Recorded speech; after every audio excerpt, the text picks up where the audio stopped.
okay for striving for success. In contrast to people who strive for personal gain, muna ni sila ang mga psychologically healthy people. Those who strive for the success of all humankind and motivated by social interests.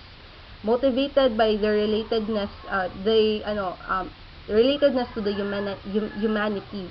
So, striving for personal gain and striving for success, nagatry sila compensate sa feelings of inferiority. But mag-differ sila sa unsay ilang tumong.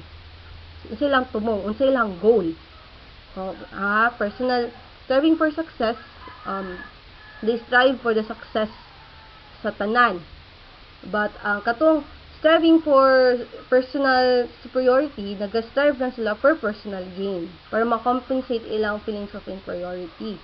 O nag-compensate man gyapon sa feelings of inferiority si striving of success, pero ano siya ba? Kanang motivated siya sa kanang empathy niya sa iyang society, iyang social interest. Under subjective perception, diba, appeal na ka ng subjective perception is appeal ba na siya sa main tenets. Diba, first is strive superiority in success, then next is the subjective perception shape the behavior and the personality of that person. So fictionalism is under the second tenet. So what is fictionalism? Our most important fiction is the goal of superiority or success. A goal that we created early in life and may not clearly understand. Okay. Ato daw pinaka-importante nga fiction is kato daw goal nato sa nga mahimong superior is either success. Fictional final goal guides our style of life and gives unity to our personality. But unsa man jud ni si fictionalism? So what is fiction? Okay. Adler's idea on fictionalism is originated sa book na named The Philosophy of As If. It believes that fictions are ideas whose no real existence but influence people as if it were real. So, balik. So, kita daw guided, we created fiction. We created fiction or goal to strive superiority or success. We created a goal ba? Balik. Say tama nga term niya. Okay. People are motivated not by what is true but their subjective perception of what is true. So, bali ang fiction is something that idea ba nga wala siya, dili siya tinuod, pero grabe siya influence sa atua. Okay? Humans, for example, humans have a free will that enables them to make choices. Okay. Free will, dili man jud nimo siya kanang ma-test kung naabag yung free will, which means the free will itself has no real existence, but diba, it influences our life. Kana nga statement, humans have a free will that enables them to make choices. It influences our life and tungod ana naka-create ta og kanang our own prinsipyo sa life na hey, I am the person in control of my life and I have the free will to do such things. I can make choices. Na good. Whether or true or false, fictions have a powerful influence on people's life. True or not? Dako daw kaayo og influensya ang fiction sa ato ang life. Okay. Adler's emphasis, I wanted to add this, okay. Adler's emphasis on fiction is consistent with his strongly held theological view of motivation. Okay. What is theology again? Theology is an explanation of behavior in terms of his final purpose or aim. Okay. Our behavior is like this is because of our future future perception of our goal. That's why we became like this. We have this kind of behavior, we have this kind of personality because of our final goal. Yan. for our future goals, or let's say future goals.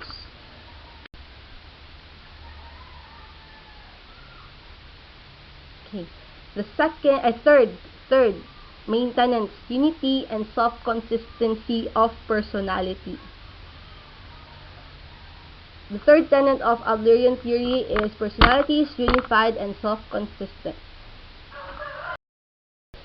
So the third tenet of Adlerian theory, by the term individual psychology, Adler stresses his belief that each person is unique. Okay? Individual psychology insists on the fundamental unity of personality and the notion that inconsistent behavior does not exist. So, sa individual psychology daw, is that na-judite ka ng, we are whole, and there's no such thing as inconsistent behavior. Okay? But, question, naman dyan laing tao nga, dili makita na tong inconsistent jud iyang gina-showcase nga behavior. So, pasabot ba, ana, unsa may pasabot jud ana? Ingon ang Adlerian theory, wala jud inconsistent behavior, pero naay jud ta, pero napog kay makita nga tao nga inconsistent yang behavior na ginapakita. So, mo ni giingon sa Adlerian theory. Although behaviors may appear inconsistent when they are viewed from the perspective of a final goal, they appear as clever but probably unconscious attempts to confuse and subordinate other people. So, the katudong inconsistent behavior na ginashow sa other people though is just to confuse others. Just to confuse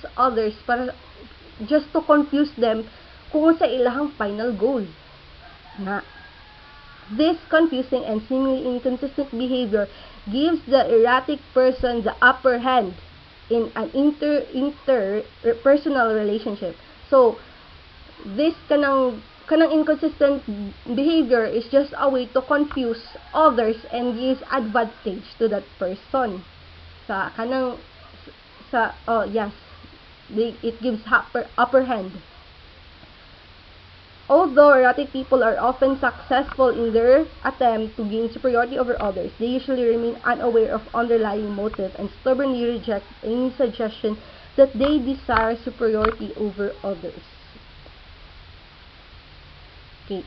Adler recognized several ways in which the entire person operates with unity and self-consistency. The first of these he called the organ jargon or organ dialect. So what is organ dialect? Okay, the body's organs speak a language which is usually more expressive and discloses the individual's opinion more clearly than words are able to do. So, kanang namo kay butang no nga dili nato maistorya, but sa dili nato maistorya nang atong body na ang mo speak ana nga language. For example, a very obedient child siya.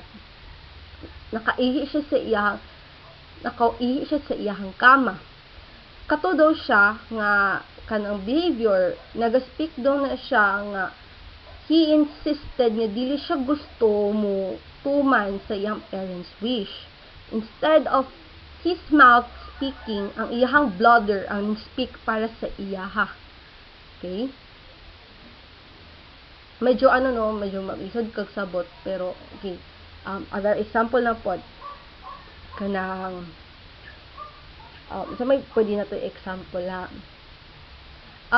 Kanang sickly classmate nimo sa PE. Okay. Wala siya niingon nga dili niya kaya ang isa ka butang, pero giparan siya og gipadagan ang whole class og 5 laps. And instead of the classmate's mouth saying dili niya kaya ang 5 laps, ningsuka siya, nakuyapan siya. So, iyahang organ, iyahang body mismo ang nag-express and discloses the individual's opinion. Para mas ma-clearly ba nga, dili din niya kaya, nagsuka siya, nakuyapan siya. Iyahang body mismo ang istorya instead sa iyahang mouth nga dili niya kaya. Okay? An example of organ dialect is when an obedient boy, okay, mani akong example ganina,